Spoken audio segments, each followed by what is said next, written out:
আপুনি জানেনে ইউক্ৰেইনৰ ৰাষ্ট্ৰপতি ভলোদিমিৰ জেলেনস্কি ৰাষ্ট্ৰপতি হোৱাৰ আগত এজন কমেডিয়ান আছিল, মানে কৌতুক অভিনেতা আছিল। দেশ বিদেশৰ বহুতো মিডিয়াই কৈছে জেলেনস্কিৰ ৰাজনীতিত বিশেষ এক্সপিৰিয়েঞ্চ নথকাৰ বাবে আজি ইউক্ৰেইনৰ এনেকুৱা অৱস্থা হৈছে। আজি আপোনালোকক ইউক্ৰেইনৰ ৰাষ্ট্ৰপতি জেলেনস্কিৰ বিষয়ে কিছু নজনা কথা জনাবলৈ চেষ্টা কৰিম। আহক ভিডিঅ'টো আৰম্ভ কৰোঁ। আৰ নিউজলৈ আপোনালোকক স্বাগতম জনাইছোঁ।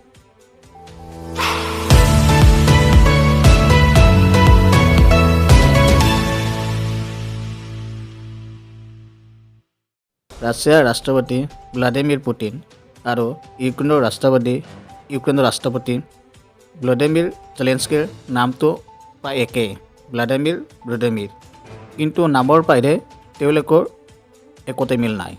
ৰাছিয়াৰ ৰাষ্ট্ৰপতি ভ্লাদিমিৰ পুটিন ৰাষ্ট্ৰপতি হোৱাৰ আগত ৰাছিয়াৰ ছিক্ৰেট এজেন্সি KGBৰ এজন ছিক্ৰেট এজেণ্ট আছিল। KGB হৈছে বিশ্বৰ 2 নম্বৰটো ছিক্ৰেট এজেন্সি, মানে বিখ্যাত, মানে ভাল। এই KGBৰ এজন ছিক্ৰেট এজেণ্ট আছিলে ভ্লাদিমিৰ পুটিন। ভ্লাদিমিৰ পুটিনক এজন বিশ্বৰ নেতা বুলি কোৱা হয়, শক্তিশালী নেতা। তাৰ বিপৰীতে ইউক্ৰেইনৰ ৰাষ্ট্ৰপতি এজন কৌতুক অভিনেতা আছিলে, ৰাষ্ট্ৰপতি হোৱাৰ আগত, ৰাজনীতি অহাৰ আগত। আৰু ৰাজনীতি অহাটো বেছি সময় হোৱা নাই। 2019ত ৰাষ্ট্ৰপতি পদৰ বাবে নিৰ্বাচন খেলিছিলে আৰু জয় হয়। জেলেনস্কিৰ বৰ্তমান বয়স 40 বছৰ, 46 ইয়াৰ। 1978 25 জানুৱাৰীত জন্মগ্ৰহণ কৰিছিল। 2019 5 মে'ৰ পৰা বৰ্তমানলৈকে ইউক্ৰেইনৰ ৰাষ্ট্ৰপতি হৈ আছে। তেখেত ৰাজনৈতিক জীৱনত অহাৰ আগত কেভাইটৰ 95 নামৰ এটা প্ৰযোজনা কোম্পানী খুলিছিলে আৰু তাৰ আণ্ডাৰত চলচ্চিত্ৰ, কাৰ্টুন আৰু টেলিভিছন কমেডি শ্ব' বনাইছিল। ছাৰ্ভেণ্ট অৱ দ্য পিপলছ নামৰ এটা টেলিভিছন কমেডি ছিৰিজ এটা বৰ জনপ্ৰিয় হৈছিলে। এই শ্ব'টো জেলেনস্কিৰ আণ্ডাৰতে বনোৱা হৈছিলে আৰু তাত তেওঁ নিজে অভিনয় কৰিছিল। আৰু নামটোৰে এই শ্ব'টো জানিব পাৰি এইটো কেনেকুৱা শ্ব' হ'ব, কিন্তু কমেডি শ্ব' হ'ব। ছিৰিজটো comedy series servant of the people's, এইটো এটা ৰাজনৈতিক প্ৰেক্ষাপটত বনোৱা হৈছিলে। আৰু এই শ্ব'টোত জেলেনস্কিয়ে অভিনয় কৰিছিলে ইউক্ৰেইনৰ ৰাষ্ট্ৰপতি হিচাপে। ছাৰ্ভেণ্ট অৱ দ্য পিপলছ নামৰ এই শ্ব'টোৱে ইউক্ৰেইনত বহুত জনপ্ৰিয় হৈছিলে, আনকি ৰাছিয়াতো জনপ্ৰিয় হৈছিলে। 2015 পৰা 2019লৈকে এই ছিৰিজটোৱে ইউক্ৰেইনত ছুপাৰ হিট হৈছিল। বহুত মানুহ লাইক কৰিব ধৰিছিলে জেলেনস্কিক। এই শ্ব'টোত মানে এই ছিৰিজটোত যেতিয়া জেলেনস্কি ৰাষ্ট্ৰপতি হয় ইউক্ৰেইনৰ, মানুহৰ মাজত ইমানেই সোমাই গ'ল, সকলোৱে তেওঁক ইউক্ৰেইনৰ ৰাষ্ট্ৰপতি হিচাপে চাব ধৰিলে। আৰু সেয়ে অৱশেষত জেলেনস্কিয়ে সিদ্ধান্ত ল'লে ৰাজনীতিত ভৰি দিয়া। যিহেতু এই ছিৰিজটোৰ পৰা তেওঁ জনপ্ৰিয় হৈছিলে, আগতে তেওঁ অভিনয় কৰিছিলে, ষ্টেণ্ড আপ কমেডি কৰিছিলে বা কৌতুক অভিনেতা হিচাপে বেছি জনপ্ৰিয় হোৱা নাছিলে, কিন্তু কৌতুক অভিনয় কৰিছিলে। এই শ্ব'টোৰ পৰাই, ছাৰ্ভেণ্ট অৱ দ্য পিপলছৰ পৰা তেওঁ জনপ্ৰিয় হৈ গ'ল, বহুত জনপ্ৰিয় হৈ গ'ল।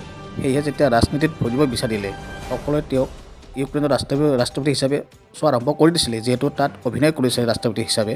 তো সেয়েহে তেওঁৰ দলটোৰ নামো সেই শ্ব'টোৰ সেই ছিৰিজটোৰ সৈতে মিলাই একে নাম থ'লে, servant of the people's party. আৰু সেই দলটো খুলিয়ে তেওঁ ইউক্ৰেইনৰ ৰাষ্ট্ৰপতি নিৰ্বাচন খেলিছিলে আৰু তেওঁ বিপুল ভোটত জয়লাভ কৰে। যেতিয়া তেওঁ মন কৰিছিলে যে মই ৰাষ্ট্ৰপতি নিৰ্বাচন খেলিম, তেতিয়া 80% মানুহে সিদ্ধান্ত কৰি দিছিলে যে ৰাষ্ট্ৰপতি জেলেনস্কিয়ে হ'ব বা তেওঁকে ভোট দিব, আৰু সেয়ে বিপুল ভোটত জয়লাভ কৰে। ৰাষ্ট্ৰপতি ভলোদিমিৰ জেলেনস্কি হৈছিলে ৰাছিয়াৰ বিৰোধী আৰু আমেৰিকান। ৰাছিয়াৰ বিৰোধ কৰে আৰু আমেৰিকাক ছাপোৰ্ট কৰে, কাৰণ তেওঁ যিখন ঠাইত জন্মগ্ৰহণ কৰিছিল সেই ঠাইখনৰ নাম হৈছে ক্ৰিঅ'ইছ, আৰু সেই ঠাইখনত ৰাছিয়ান মূলৰ মানুহৰ আধিপত্য বেছি আছিলে। তাত ৰাছিয়ান মানুহৰ যিটো ৰাছিয়ান ভাষা কয়, সেই মানুহৰ সংখ্যা বেছি আছিলে, আৰু ইউক্ৰেইন ভাষা কোৱা মানুহৰ সংখ্যা কম আছিলে। সেয়ে তাত সঘনাই সংঘাত হৈ আছিলে। হয়তো সেইকাৰণে ৰাছিয়াৰ প্ৰতি যিটো এটা বিদ্বেষ ভাৱ, সেইটো হয়তো সৰুৰে পৰা জন্ম হৈ আছিল। সেই ঠাইখনত ইউক্ৰেইনৰ চৰকাৰৰ লগত সংঘাত প্ৰায় হৈয়ে আছিলে ৰাছিয়ান মূলৰ মানুহৰ সৈতে। সেয়েহে যেতিয়া তেওঁ ৰাষ্ট্ৰপতি হৈ গ'ল, ইউক্ৰেইনৰ শাসন তেওঁৰ হাতত আহি গ'ল। আগৰ চৰকাৰে যিমতে ৰাছিয়াৰ এটা ফ্ৰেণ্ডশ্বিপ আছিল, ৰাছিয়াৰ সৈতে এটা ভাল বন্ধুত্ব আছিল বা ৰাছিয়াৰ কথা শুনিছিলে, তেওঁ ৰাষ্ট্ৰপতি হোৱাৰ পিছৰ পৰা ৰাছিয়াৰ একো কথা নুশুনা হৈ গ'ল, আমেৰিকান হৈ গ'ল। আমেৰিকাৰ কথা বেছি শুনা গ'ল, ইউৰোপ ইউনিয়নৰ কথা বেছি শুনা হৈ গ'ল। আৰু তেওঁ ৰাষ্ট্ৰপতি অহাৰ পিছতে আমেৰিকা এটা চান্স পাইছিলে ইউক্ৰেইনক নাটোত নিবলৈ, কাৰণ আগৰ চৰকাৰে কোনো গুৰুত্ব দিয়া নাছিলে বা তেনেকুৱা কথা কোনো ভবাই নাছিলে আৰু তেতিয়াৰ পৰাই ৰাছিয়া আৰু ইউক্ৰেইনৰ মাজত এটা সংঘাত আৰম্ভ হৈ গ'ল। এয়ে বহুতো লোকে কয় আজি এতিয়া ইউক্ৰেইনৰ যি অৱস্থা হৈছে এই অৱস্থা হয়তো ৰাজনীতিৰ বিষয়ে জ্ঞান নথকাৰ কাৰণে বা বেছি এক্সপিৰিয়েঞ্চ নথকাৰ কাৰণে ইউক্ৰেইনৰ ৰাষ্ট্ৰপতি ভ্লাদিমিৰ জেলেনস্কিৰ কাৰণে হৈছে।